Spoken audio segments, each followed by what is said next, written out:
Olá, como vai? Prazer.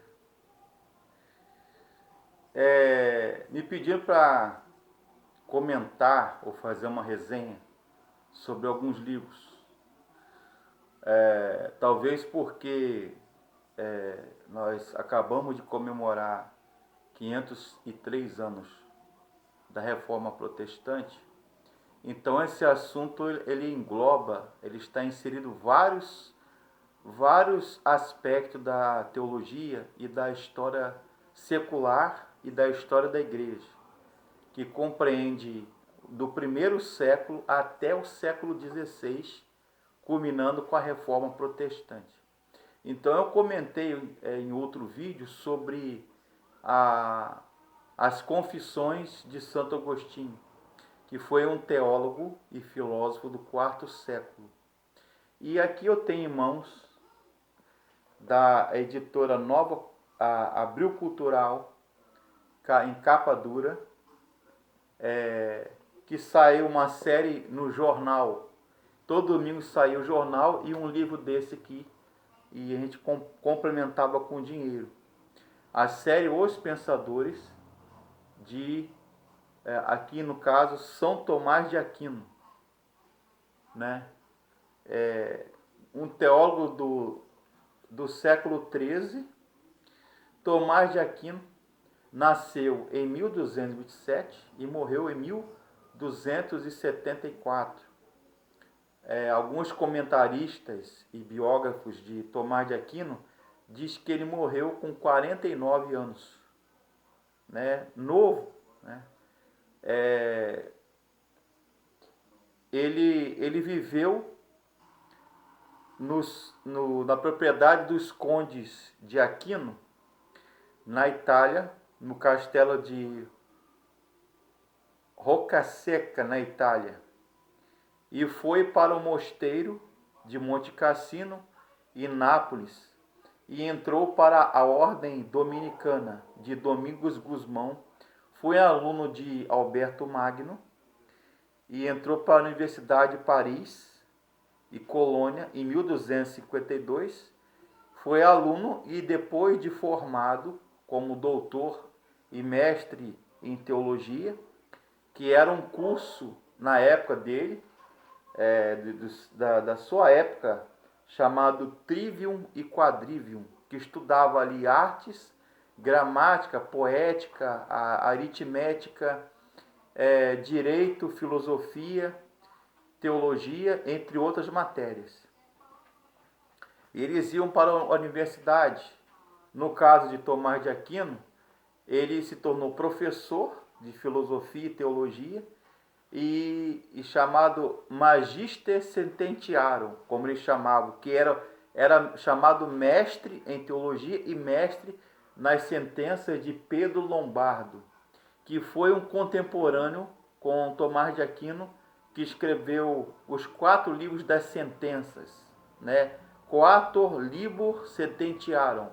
Então todos os teólogos daquela época, século XII, século XIII, século XIV, antes da reforma do século XV e XVI, eles se formavam e eles comentavam em Cambridge, em Oxford, em Harvard e outras universidades, de Nápoles, de Paris, de Sorbonne,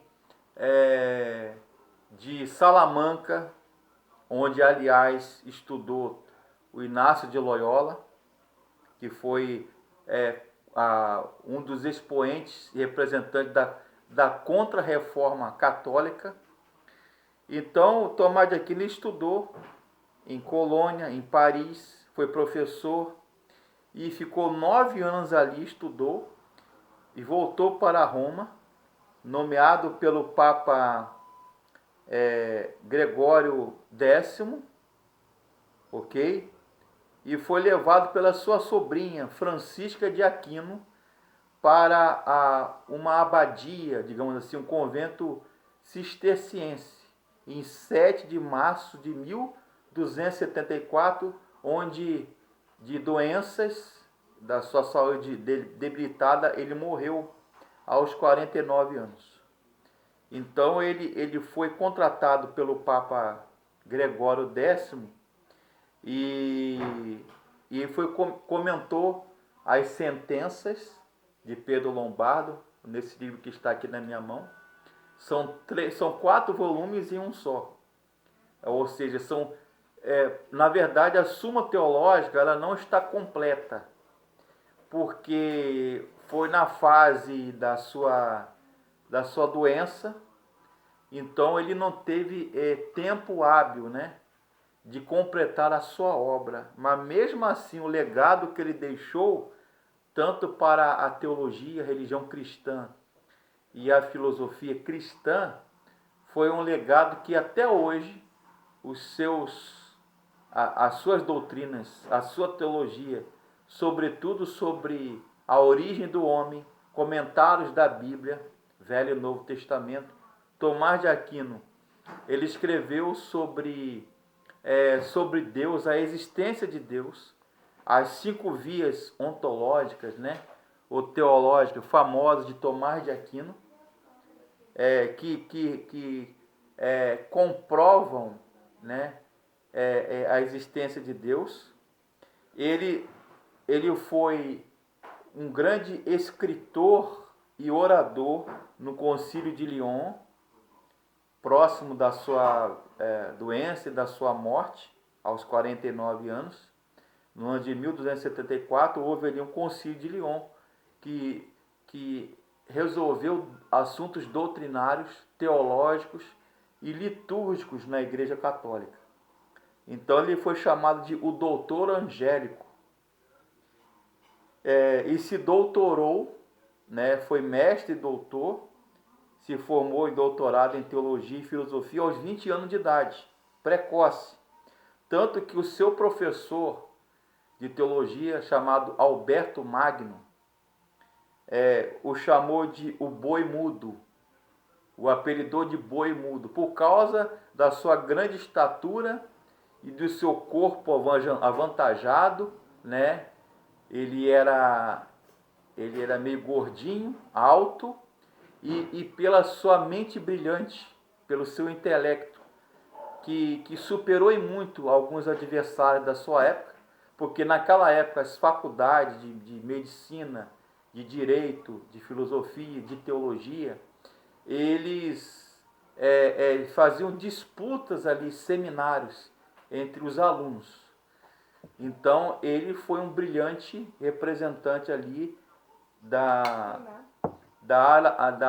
ala cristã, defendendo o evangelho, defendendo o cristianismo, a Bíblia, a religião cristã, com as filosofias da sua época, né? O averroísmo, a filosofia aristotélica, que fala sobre o conhecimento, a teoria do conhecimento, a teoria do intelecto, né?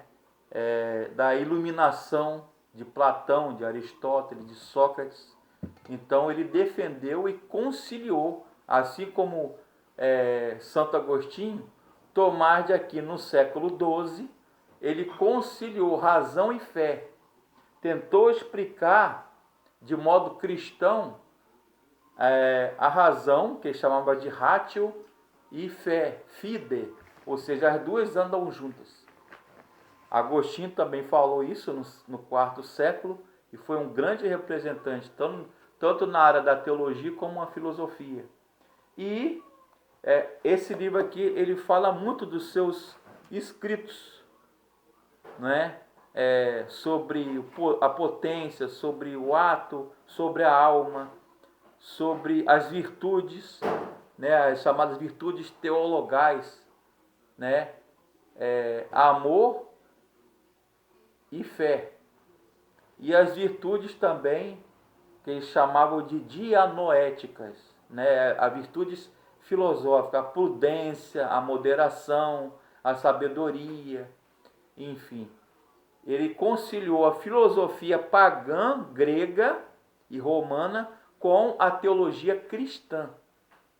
E foi muito bem sucedido e foi o maior, talvez o maior representante na Idade Média da teologia cristã, junto com Gregório Palamas, que foi também um grande escritor, filósofo, teólogo da igreja bizantina do Império de Bizâncio, ok?